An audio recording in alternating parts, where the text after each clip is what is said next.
Inkosi. Ngiyabingelela abathandekayo egameni kaJesu Kristu waseNazaretha. Ngibingelele ubingelele noma uphostile nebandla kaNkulunkulu.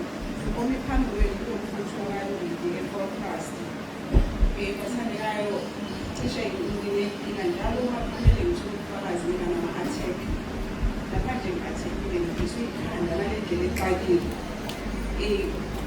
Usizwa inkosi uJesu, ngiyacabanga ukuthi kodwa kuzofanele ngimthulisile kodwa lobufakazi ngoba kufanele ngendlela exakile. Ngeke ngidele in-details but ngizophakamisa amandla kaNkulunkulu ngokubaluleka kokuvuma isono, especially isono se-tattoo. Ngike ngaba nama-attacks kule nyanga ezedlule. Ngathi manje ngiya emsebenzini ngathi ngidlula kwenye indawo ngahlaselwa yinyoni. Yasho ukungiceda nje kodwa ngizama ukuthatha serious ngaleso sikhathi ukuthi mhlawumbe ngabe yibhekishe enkulu. Kwazothi ngakusasa kwakhona uma ngiphinda ngihamba same place, same spot, same time, in-attack ukuthi inyoni. Sekubuka mina manje edrobheni, ngisedrobheni, kufanele ngilwe nenyoni. Okokuqala ngayizolo ngathi uma in-attack ngakhohlwa nawe ukubiza ukuthi uJesu Kristu uyinkosi ngoba ngangimangela inyoni into encane kangaka ingangi-attack. Ngelanga lesibili sengiphethe amabhegi ngayishaya inkosi uJesu Kristu uyinkosi, uJesu Kristu uyinkosi, ekubuka mina edrobheni. Awu ngigcine-ke ngithi uma sengisho kanjani ngigcine ibhawa lapha phezulu, ibona ukuthi iyabhawa nayo khona lapha emoyeni.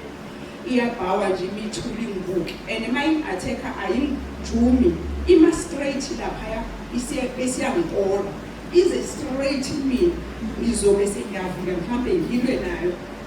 Kwaba kwesibili. Okwesithathu uma isingi-attack, okwesithathu ngabona ukuthi le ndaba i-serious kakhulu. Ngase ngibona ukuthi ngoba ngi-understand ukuthi kwenzakalani ngangena umkhosi same time uma isingi-attack okwesithathu. Ngize ngingena umkhosi, uma ngingena umkhosi ngicela uNkulunkulu, ngicela ngitshele ukuthi yini inkinga enkulu kangaka ukuthi ngazo-attack-wa le nyoni ngoba ngiyayibona ukuthi akuyona inyoni lena, iyangithusa nje nayo kodwa ngoba ubuka inyoni kodwa nje ngiyayizwa, angazi ukuthi ngifila kanye kodwa ngiyayifila, even ihambe ngiyayikwazi ukuyifila ukuthi le nyoni le isize kumina. Ngangena umkhosi kwazothi ntambama sengibhalele nobaba ukuthi nayi inkinga yenyoni. Angiphendule athi uvumile izono zakho. Inhliziyo yami ibebuhlungu kodwa ubaba why asho kanje ngoba phela mina ngilindele ukuthi mhlawumbe uzongithumelela umkhuleko noma uzosho something enizonginceda ngoba angisakwazi ukuhamba esitradini, ngihamba ngibuka zonke iy'nyoni, ngiyafika manje angisakwazi ukuthula. Vele athi uvumile izono, ngithi kodwa izono ngoba phela ngiyibhalile, angicabangi nje ukuthi ingabe isono lihlangana kanjani. Inhliziyo yami ibebuhlungu kuzothi uma ngikhuleka, it was on Tuesday that day, uma ngikhuleka ebusuku nomkhuleko wami ngo-9 ngikhulekela ukulala. Uma ngiceda ukukhuleka ube mude umkhuleko wami futhi ubugxile kakhulu, angazi ukuthi kanjani kodwa nje it was so sad. Then uma ngiceda ukukhuleka lithi izwi kimi usivumile isono se-tattoo. I was so sad ukuthi i-tattoo ngicabanga ukuthi ngisibhalile, ngihambe i-tattoo yakhona isebhekhi, akusiyinto engiyibona njalo ukuthi ngathi ngiyayibona mhlawumbe ngikhumbule ngayo. Ngijime ngibheke ibhuku lami ngivule futhi i-tattoo, asikho isono se-tattoo isibhale.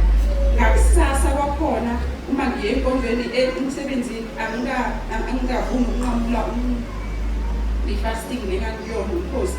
Ngiqhubeka mangithi bengithanda ufuna ekuthinta ngisho social media, kube khona izwe lithi angingene ku-social media. Mangithi ngiyangena ngithola omunye umzalwane ubhalile ukuthi isono se-tattoo siyavunywa, ngithola i-confirmation kusho ukuthi le nkinga benginayo bekuyi-tattoo. So ngabe sesengiyabona ukuthi okay, inkinga yi-tattoo. And since ngayibhala le sono se-tattoo azange phinde ngihluphe inyoni. Ngiyayibuza enhlizweni yami ukuthi laba abamelene nokuvunywa kwezono nalaba abathi i-date isekudeni, uma uba besinikeza i-date isekudeni, yonke lezi zinto abayikhulumayo ukubeke mhlawumbe wangivumisa izono fast or mhlawumbe very early or wahamba wayongibhabhadisa ngingakaqedi ukuthi ngoba izono ngikhumbula ngawani ngabe ngikuphi manje, ngabe bengizokwenzakalani ngami ngoba bengizobhabhadiselwa ezolweni kuko konke okubi. So nje bonke laba abamelene nevangeli ezenayo babusibande angifisa ngathi banga-understanda ukuthi ugitshelwe and le nto ayikhulumayo usuke yazi noma usuke engakhulumi yena ngoba mina sisikhathi la ngithi mangikhuluma naye ngizwe ukuthi angikhulumi naye ngikhuluma nenkosi uJesu kube nesikhathi la ekusuke ngikhuluma naye khona